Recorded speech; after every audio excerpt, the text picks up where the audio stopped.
అండి. అందరికీ నమస్తే. అసలు నేను యూట్యూబ్ ఛానల్ ఎందుకు పెట్టాను? ఇంతకుముందు ఏ వీడియోస్ చేశాను? ఏంటి అనేది అసలు నేను ఎక్కడి నుంచి మాట్లాడుతున్నాను? దేనికోసం యూట్యూబ్ ఛానల్ పెట్టాల్సొచ్చిందని ఎప్పుడు నేను మీకు వీడియో చేయలేదు.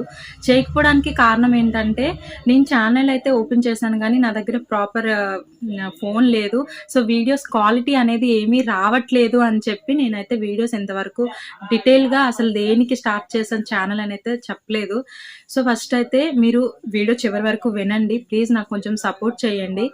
అసలు నేను మీతో ఏం షేర్ చేసుకోవాలి అనుకుంటున్నానంటే, నేను ఛానల్ పెట్టడానికి మెయిన్ రీజన్ నేను ఒక బిజినెస్ స్టార్ట్ చేశానండి. ఒక 2.5 ఇయర్స్ బ్యాక్.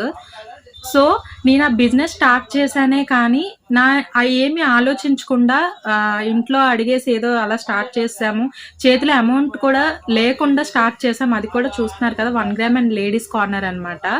స్టార్ట్ చేసిన నుంచి మేము ఎలా దీని మీద నడుస్తున్నాము, అసలేంటి, దీనికి ఎంత అమౌంట్ అనేది ఉండాలి, అండ్ మన చేతిలో ఏ డబ్బులు లేకుండా, మనం అమౌంట్ ఏమీ లేకుండా మనం అప్పులు చేసి బిజినెస్ స్టార్ట్ చేస్తే ఎలా ఉంటుంది అంటే నా అనుభవాలు, షాప్తో నాకున్న జర్నీని నేను మీకు షేర్ చేయాలి. అండ్ నాలాంటి మిస్టేక్స్ మీరెవరు చేయకూడదని అయితే నేను మెయిన్గా ఛానల్ అనేది పెట్టాను.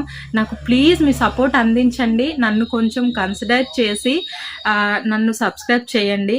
నా ప్రతి వీడియో నేను మ్యాక్సిమం మీ అందరికీ యూస్ఫుల్గా, ఎవరైనా ఇలాంటి బిజినెస్ స్టార్ట్ చేయాలనుకుంటే ఏంటి ఇందులో అంటే, ఇప్పుడు బిజినెస్ చూస్తున్నాం కదా, గాజు షాప్కి చాలా లాభాలు వచ్చేస్తాయి అని చెప్పి స్టార్ట్ చేసేద్దాం అన్నంత ఈజీ కాదండి.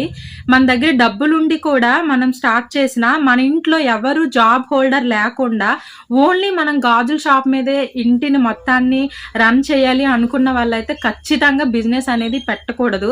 మెయిన్లీ నేను అదొకటి తెలుసుకున్నాను. వన్స్ మనం బిజినెస్లోకి దిగిన తర్వాత సడన్గా బిజినెస్ క్లోజ్ చేయలేమండి.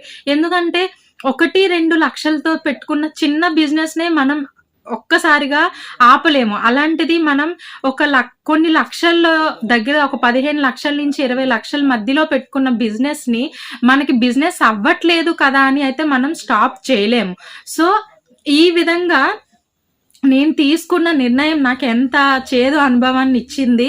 అసలు నేను దీని మీద సక్సెస్ అవుతున్నానా, ఏంటి, ఏ సీజన్లో ఎలా ఉంటుంది, ఒకవేళ అప్పు వాడి మనం బిజినెస్ స్టార్ట్ చేస్తే మనకి దీని మీద వచ్చిన ప్రాఫిట్ కనిపించదా, ఇలాంటి కొన్ని అంటే నాలాంటి తప్పులు ఇంకొకరు చేయకూడదు అని చెప్పి నేను యూట్యూబ్ ఛానల్ అయితే పెట్టాను.